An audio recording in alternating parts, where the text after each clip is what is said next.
నాయకులు చరణ్ కౌశిక్ యాదవ్ గారు అండ్ అలాగే జూమ్లో జాయిన్ అవుతున్నారు బీజేపీ నాయకులు కపర్ ప్రసాద్ గారు and senior journalist and senior analyst Koteswararao గారు అండ్ మరో అనలిస్ట్ కట్టా కార్తిక్ గారు.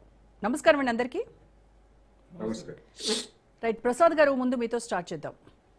యుఎస్ ప్రెసిడెంట్ డొనాల్డ్ ట్రంప్ గత రాత్రి అంటే ఫిబ్రవరి 2 రాత్రిన ట్రూత్ సోషల్లో డీల్ అనౌన్స్ చేసి ఇండియా రష్యా ఆయిల్ దిగుమతి పూర్తిగా ఆపేస్తుంది, అమెరికా నుంచి వెనుజులా నుంచి కొంటోంది, ఇలాంటి కొన్ని $500 బిలియన్ యుఎస్ ప్రొడక్ట్స్ని కొంటోంది అని చెప్పేసి ఆయన ట్రూత్ సోషల్లో అనౌన్స్ చేశారు. బట్ మోదీ దీనిపైన ఇప్పటి వరకు ఈ ఏదైతే ప్రెసిడెంట్ క్లెయిమ్ చేశాడో ఆ క్లెయిమ్స్లో రష్యా ఆయిల్ ఆపడం గురించి కానీ లేకపోతే $500 బిలియన్ గురించి కానీ దేని గురించి కానీ ఒక క్లారిటీ అయితే ఇవ్వలేదు. ఎందుకు అంటే మోదీ చెప్పకుండానే అటు సీజ్ ఫైర్ విషయంలో గతంలో అలాగే చేశాడు ట్రంప్, ఇప్పుడు ఈ విషయంలో ట్రేడ్ డీల్ గురించి కూడా అతనే ముందుగా ట్వీట్ చేసుకుంటూ అంటే ట్రూత్ సోషల్లో పెట్టడం కావచ్చు. అంటే ఇది పూర్తిగా ప్రతిపక్షాలు చెప్తున్నట్టుగా కంప్లీట్గా మోదీ ట్రంప్కు లొంగిపోయారు, సావర్నిటీని సరెండర్ చేశారు అనేటువంటి ఆరోపణలు వస్తూ ఉన్నాయి. సో ఏం చెప్తారు సార్ దీని గురించి? మీకు రాజ్ న్యూస్ ప్రేక్షకులందరికీ నమస్కారం. మోదీ ట్రంప్ క్లెయిమ్ ఉంటే మనకి ఈరోజు టారిఫ్ దానంతట అది తగ్గేది కాదు. మోదీ ఏది పడితే అది మాట్లాడాల్సిన అవసరం లేదు. ట్రంప్ ఎందుకు మాట్లాడుతుండ్రు అంటే ట్రంప్ను అడగాలి, మనల్ని అడుగుతుంది. ట్రంప్ మాట్లాడేటన్ని నిజాలు, ట్రంప్ చెప్పేది వేదం అని చెప్పి భావిస్తున్నట్టుగా ఉంది. ఇవాళ ప్రతిపక్షాలకు భారతదేశంలో జరిగేటువంటి విషయాలు భారతీయులు చెప్పేదానికంటే బయట వాళ్ళు చెప్పే వాటిపైన ఎక్కువ నమ్మకము, వాళ్ళ మీద ఎక్కువ కాన్ఫిడెన్స్ వీళ్ళకి కనపడతా ఉంది. అంటే వీళ్ళకి భారతీయత కంటే ఎక్కువ ప్రపంచ దేశాలలో మిగతా వాళ్ళు ఏం చెప్తే అదే నమ్మాలి అనేటువంటి విధంగా తయారైంది.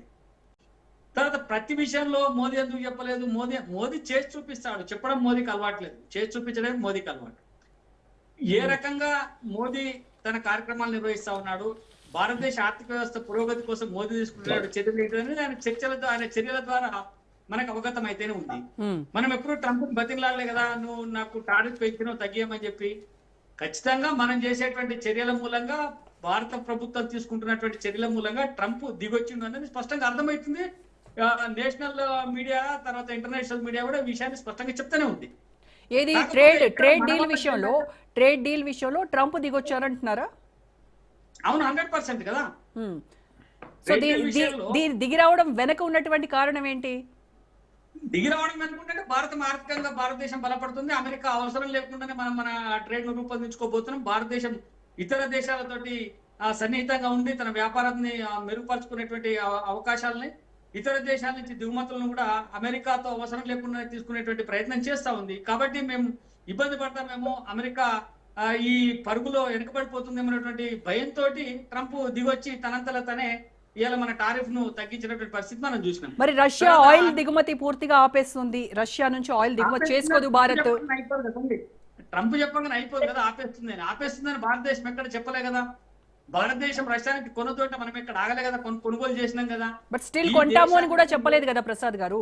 కంటిన్యూ అవుతుంది, ఈ ట్రేడ్ కంటిన్యూ అవుతుంది అని కూడా చెప్పలేదు కదా. రష్యాతో యాజ్ యూజువల్ గా మనము ఇలాంటి ట్రేడ్ నడుస్తుంది అని కూడా చెప్పలేదు కదా. ప్రతి విషయాన్ని నరేంద్ర మోదీ గారే చెప్పాల్సినటువంటి అవసరం లేదు. చర్యలు జరుగుతూ ఉంటే తీసుకుంటూ వెళ్ళిపోతా ఉంటాం. గతంలోనే మన మీద రష్యా నుంచి దిగుమతి చేసుకోవద్దు అని చెప్పి ఒత్తిడి చేసింది. మనం అప్పుడు దిగుమతి చేసుకుంటే మనం ప్రకటన చేయలేదు, మనం దిగుమతిని ఎప్పుడూ ఆపలేదు. రష్యా నుంచి దిగుమతి కంటిన్యూ అవుతూనే ఉంది. మన దేశానికి, మన పౌరులకు, మన ఆర్థిక వ్యవస్థకు ఏది మేలైతే అదే మోదీ ఆ నిర్ణయమే తీసుకుంటారు తప్ప ఎవరికో తలొగ్గి ఈ దేశానికి ఇబ్బంది కలిగించేటువంటి ప్రయత్నం నరేంద్ర మోదీ గారు ఎట్టి పరిస్థితుల్లోనూ చేయరు. ఎందుకంటే ఆయనకు తెలుసు స్పష్టంగా దేశంలో ఆర్థిక వ్యవస్థ బలపడాలంటే ఏం చేయాలనేటువంటి విషయం, దేశానికి మేలు జరిగేటువంటి విషయంలో ఖచ్చితంగా ఆయన చర్యలు ఉంటాయి తప్ప పెద్దాన్ని మీడియా ముందు వచ్చి మాట్లాడడం, మీడియాకు విషయాలు చెప్పడం, అయిందాన్ని కాందాన్ని మాట్లాడడం అనేది నరేంద్ర మోదీకి చేత కాదు. పనికిరాని వాళ్ళు మాట్లాడతారు, పనికి వచ్చే పనులు చేసే వాళ్ళు అందరూ చేసుకుంటూ పోతారు తప్ప ప్రతిదాన్ని మాట్లాడడం, లేకపోతే వాళ్ళ అన్నదాన్ని ఖండించడం, లేకపోతే దాని విషయంలో వివరణ ఇవన్నీ సాధ్యం కాదు. ఖచ్చితంగా పని జరుగుతుంది, పని చేయడమే నరేంద్ర మోదీ గారి కర్తవ్యం, కృషి. ఈ దేశ ఆర్థిక వ్యవస్థను బలోపేతం చేసే దిశగా నరేంద్ర మోడీ గారి చర్యలు ఉంటాయనేది స్పష్టంగా అర్థమవుతా ఉంది.